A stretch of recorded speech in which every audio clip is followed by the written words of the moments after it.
181º dia. 1 Crônicas 12. Davi estava morando na cidade de Ziclag, para onde havia ido a fim de fugir do rei Saul. Ali foram juntar-se a ele alguns soldados corajosos e de confiança. Eles eram da tribo de Benjamim, como Saul era.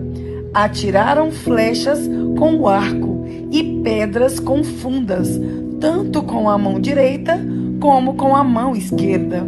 Os comandantes deles eram Aiezer e Joás, filhos de Semaá, da cidade de Gibeá.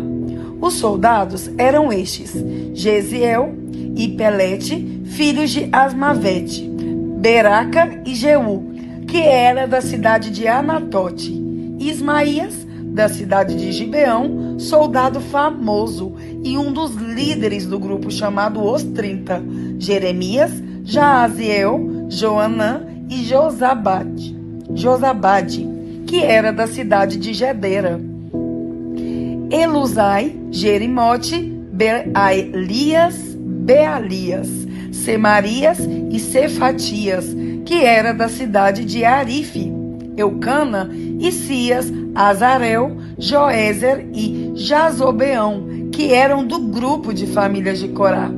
Joela e Zebadias, filhos de Jeroão, da cidade de Gedor. São estes os nomes dos soldados corajosos e treinados da tribo de Gade, que foram juntar-se ao exército de Davi quando ele estava na fortaleza do deserto. Eles sabiam lutar com escudo e lança, e eram ferozes como os leões e ligeiros como as gazelas. Os nomes deles foram escritos numa lista, na seguinte ordem: Ezer, Obadias, Eliabe, Mismana, Jeremias, Atai, Eliel, Joana, Eusabade, Jeremias e Macbanai.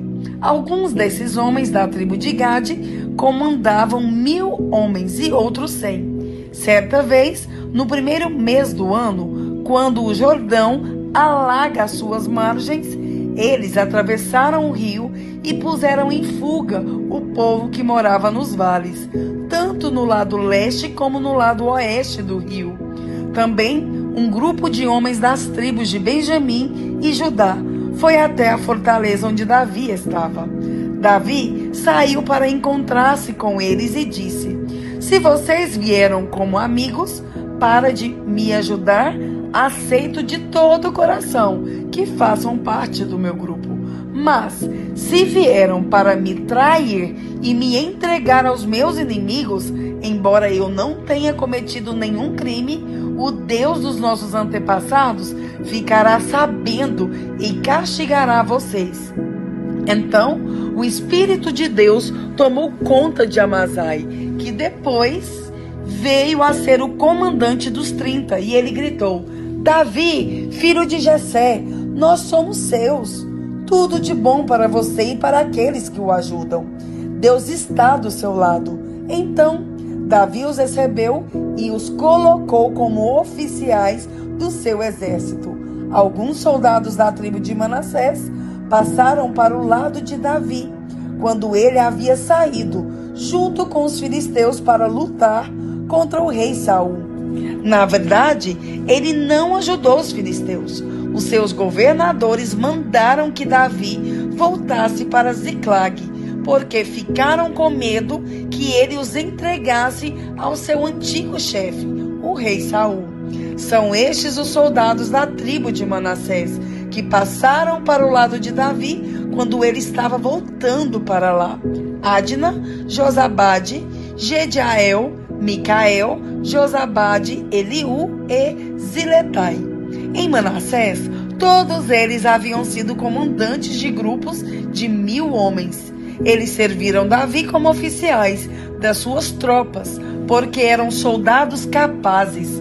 Mais tarde, eles foram oficiais do exército israelita. Quase todos os dias, novos homens vinham juntar-se ao grupo de Davi, e por isso, em pouco tempo, o seu exército ficou enorme. Quando Davi estava em Hebrom, muitos soldados treinados foram se juntar ao seu exército para ajudar a fazê-lo rei no lugar de Saul, como o Senhor Deus havia prometido. Este é o número deles. Da tribo de Judá, 6.800 homens bem equipados, armados com escudos e lanças. Da tribo de Simeão, 7.100 homens bem treinados. Da tribo de Levi, 4.600 homens, seguidores de Joiada, descendente de Arão, 3.700 homens. E Zadok, um soldado jovem e capaz, veio com 22 chefes do seu grupo de famílias. Da tribo de Benjamim, a tribo de Saul, só 3.000 homens, pois a maior parte do povo de Benjamim continuava fiel a Saul. Da tribo de Efraim, 20.800 homens valentes, que eram famosos nos seus grupos de famílias. Da tribo de Manassés do oeste, 18.000 homens que foram escolhidos para irem fazer Davi rei. Da tribo de Issacar, 200 líderes e os homens comandados por eles. Esses líderes sabiam o que o povo de Israel devia fazer e a melhor ocasião para fazê-lo. Da tribo de Zebulon, 50.000 homens fiéis e de confiança, treinados para usar todos os tipos de armas e prontos para lutar. Da tribo de Naftali, 1.000 líderes e mais 37.000 homens armados com escudos e lanças. Da tribo de Dan, 28.600 homens treinados. Da tribo de Aser, 40.000 homens preparados para a batalha. Das tribos que ficavam a leste do rio Jordão, isto é, Ruben, Gade e Manassés do leste, 120.000 homens treinados para usar todos os tipos de armas. Todos esses soldados preparados para a batalha foram até Hebrom, resolvidos a fazerem Davi rei de todos os israelitas. Todo o resto do povo de Israel estava unido no mesmo propósito. Eles ficaram 3 dias ali com Davi, comendo e bebendo aquilo que os seus irmãos israelitas haviam preparado para eles. De bem longe, até das tribos de Issacar, Zebulon e Naftali no norte, vieram pessoas trazendo jumentos, camelos, mulas e bois carregados de comida, isto é, farinha de trigo, figos, passas, vinho e azeite. Também trouxeram gado e ovelhas para matar e comer. Tudo isso mostrava a alegria que havia em todo o país. 1 Crônicas 13. O rei Davi consultou todos os oficiais que comandavam grupos de 1.000 homens e grupos de 100. Depois, anunciou a todo o povo de Israel o seguinte: se vocês acharem bom, e se isso for da vontade do Senhor nosso Deus, vamos mandar mensageiros ao resto dos nossos irmãos israelitas e aos sacerdotes e levitas das suas cidades, para dizerem a eles que venham se reunir aqui com a gente. Aí nós iremos buscar a Arca da Aliança, pois ela ficou esquecida durante o reinado de Saul. Essa proposta agradou ao povo e todos concordaram com ela. Então, Davi reuniu todo o povo de Israel, desde a fronteira do Egito no sul até a subida de Amate no norte, a fim de levarem a Arca da Aliança de Kiriat Jearim para Jerusalém. Davi e o povo foram até a cidade de Baalá, isto é, Kiriat Jearim, no território da tribo de Judá, para tirar dali a Arca da Aliança de Deus, a qual tem o nome do Senhor, que se assenta no seu trono acima dos querubins. Colocaram a arca num carro de bois novo e a levaram embora da casa de Abinadab. Uzá e Aiô guiavam o carro. Então Davi e todo o povo começaram a dançar com todas as suas forças em louvor a Deus.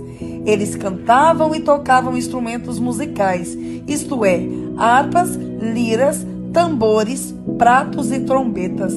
Quando chegaram ao campo de debulhar cereais, que pertencia a Quidom, os bois tropeçaram. Então Uzá estendeu a mão e segurou a arca da aliança. Na mesma hora, o Senhor ficou irado por Uzá ter tocado na arca e o matou. Ele morreu ali, na presença de Deus. Davi ficou furioso porque Deus, na sua ira, havia castigado Uzá. Assim, até hoje, aquele lugar é chamado de Pérez Uzá. Então, Davi ficou com medo de Deus e disse: "E agora, como poderei levar comigo a arca da aliança?" Assim, Davi não levou a arca consigo para a cidade de Davi. Em vez disso, ele a deixou na casa de um homem chamado Obed-edom, que era da cidade de Gate. A arca ficou ali 3 meses e Deus abençoou a família de Obed-edom e tudo o que era dele. Atos 13. Na igreja de Antioquia havia os seguintes profetas e mestres: Barnabé, Simeão, chamado o Negro, Lúcio de Cirene, Manaém, que havia sido criado junto com o governador Herodes, e Saulo. Certa vez, quando eles estavam adorando o Senhor e jejuando, o Espírito Santo disse: "Separem para mim Barnabé e Saulo, a fim de fazerem o trabalho para o qual eu os tenho chamado." Então eles jejuaram e oraram, e puseram as mãos sobre Barnabé e Saulo, e os enviaram na sua missão. Barnabé e Saulo, tendo sido enviados pelo Espírito Santo, foram até a cidade de Seleucia, e dali embarcaram para a ilha de Chipre. Quando chegaram à cidade de Salamina, começaram a anunciar a palavra de Deus nas sinagogas, e eles tinham João Marcos para ajudá-los no trabalho missionário. Eles atravessaram toda a ilha, chegando até a cidade de Pafos. Ali encontraram um judeu que era mágico e falso profeta, chamado Bar-Jesus. Ele era amigo de Sérgio Paulo, o governador da ilha, que era um homem muito inteligente. O governador mandou chamar Barnabé e Saulo, pois queria ouvir a palavra de Deus. Mas o mágico Elimas, este é o nome dele em grego, era contra os apóstolos. Ele não queria que o governador aceitasse a fé cristã. Então, Saulo, também conhecido como Paulo, cheio do Espírito Santo, olhou firmemente para Elimas e disse: "Filho do diabo, inimigo de tudo o que é bom, homem mau e mentiroso, por que você não para de torcer o verdadeiro ensinamento do Senhor? Escute agora, o Senhor vai castigá-lo. Você ficará cego e não verá a luz do sol por algum tempo." No mesmo instante, Elimas sentiu uma nuvem escura cobrir os seus olhos e ele começou a se virar para todos os lados, procurando alguém que o guiasse pela mão. Quando o governador viu isso, creu e ficou muito admirado com os ensinamentos a respeito do Senhor Jesus. Paulo e os seus companheiros navegaram da cidade de Pafos até Perge, uma cidade da província da Panfilha. Porém, João Marcos os deixou e voltou para Jerusalém. Eles continuaram a viagem, indo de Perges até a cidade de Antioquia, no distrito da Pisídia. No sábado, entraram na sinagoga e sentaram-se. Depois da leitura da lei de Moisés e dos livros dos profetas, os chefes da sinagoga mandaram dizer a eles: "Irmãos, se vocês têm alguma palavra para animar o povo, podem falar agora." Então Paulo se levantou, fez um sinal com a mão pedindo silêncio e começou a dizer: "Homens de Israel, e todos vocês não judeus que temem a Deus, Escutem, o Deus do povo de Israel escolheu os nossos antepassados quando moravam na terra do Egito e fez deles um grande povo. Ele os tirou de lá com grande poder e no deserto aguentou aquela gente durante 40 anos. Ele destruiu 7 povos na terra de Canaã e o povo de Israel se tornou dono das terras deles. Tudo isso levou uns 450 anos. Depois disso, Deus lhe deu juízes até o tempo de Samuel. Quando o povo pediu um rei, ele lhes deu Saul, filho de Quis, da tribo de Benjamim, para ser rei deles durante 40 anos. Depois que tirou Saul, Deus pôs Davi como rei e disse isto a respeito dele: encontrei em Davi, filho de Jessé, o tipo de pessoa que eu quero e que vai fazer tudo o que eu desejo. Um dos seus descendentes de Davi foi Jesus, a quem Deus pôs como Salvador de Israel, como havia prometido. Antes da vinda de Jesus, João Batista anunciou a sua mensagem a todo o povo de Israel, dizendo que eles deviam se arrepender e ser batizados. Mas quando João estava terminando a sua missão, disse ao povo: quem é que vocês pensam que eu sou? Eu não sou aquele que vocês estão esperando, mas escutem, ele vem depois de mim, porém eu não mereço a honra de tirar as sandálias dos pés dele. Paulo continuou: meus irmãos, descendentes de Abraão, e também vocês não judeus que temem a Deus, escutem. Essa mensagem de salvação foi mandada para todos nós. De fato, os moradores de Jerusalém e os seus líderes não entenderam que Jesus é o Salvador. E também não compreenderam as palavras dos livros dos profetas, que são lidos todos os sábados. Mesmo assim, ao condenarem Jesus, eles estavam cumprindo essas profecias. E embora não encontrassem nenhuma razão para condená-lo à morte, pediram a Pilatos que mandasse matá-lo. Depois de fazerem tudo o que as Escrituras Sagradas falam a respeito dele, eles o tiraram da cruz e o puseram num túmulo. Mas Deus o ressuscitou e durante muitos dias ele apareceu às pessoas que o tinham acompanhado da Galileia até Jerusalém. Agora, essas pessoas são testemunhas que falam a respeito de Jesus ao povo de Israel. E nós estamos aqui para trazer o Evangelho a vocês. Deus fez agora para nós o que havia prometido aos nossos antepassados.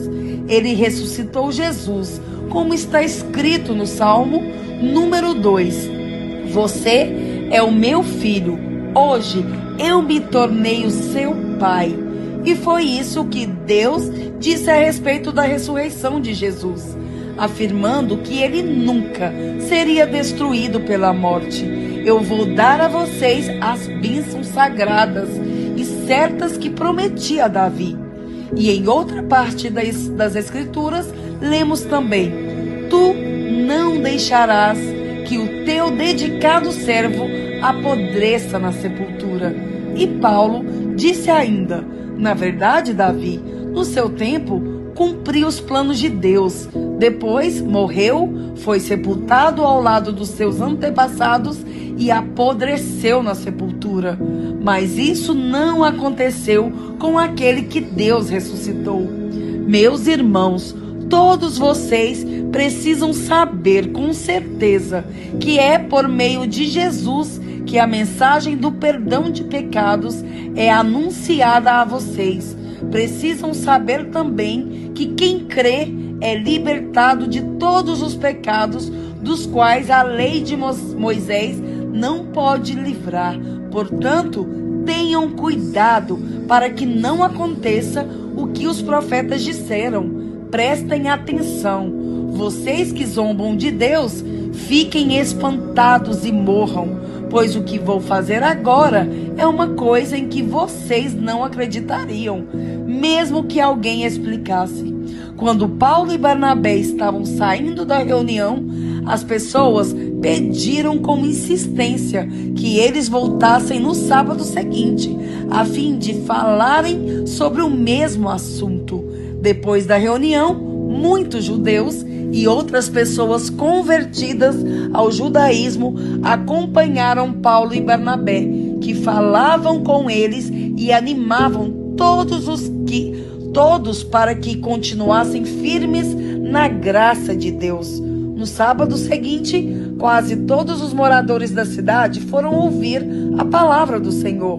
Quando os judeus viram aquela multidão, ficaram com muita inveja. Então, começaram a dizer o contrário do que Paulo dizia e o insultaram. Porém, Paulo e Barnabé falaram com mais coragem ainda. Eles disseram: era necessário que a palavra de Deus fosse anunciada primeiro a vocês que são judeus. Mas, como vocês não querem aceitá-la e acham que não merecem receber a vida eterna, então agora nós vamos anunciar a palavra aos não-judeus, pois esta é a ordem que o Senhor Deus deu a nós, o seu povo. Eu coloquei você como luz para os outros povos, a fim de que você leve a salvação ao mundo inteiro. Quando os não-judeus ouviram isso, ficaram muito alegres e começaram a dizer que a palavra do Senhor era boa, e creram todos os que tinham sido escolhidos para ter a vida eterna. A palavra do Senhor se espalhou por toda aquela região, mas os judeus atiçaram as mulheres não judias da alta sociedade, convertidas ao judaísmo, e também os homens mais importantes da cidade, e começaram a perseguir Paulo e Barnabé e os expulsaram daquela região. Então os apóstolos sacudiram a poeira das suas sandálias em sinal de protesto contra eles e foram para a cidade de Icônio. E os cristãos de Antioquia continuaram muito alegres e cheios do Espírito Santo.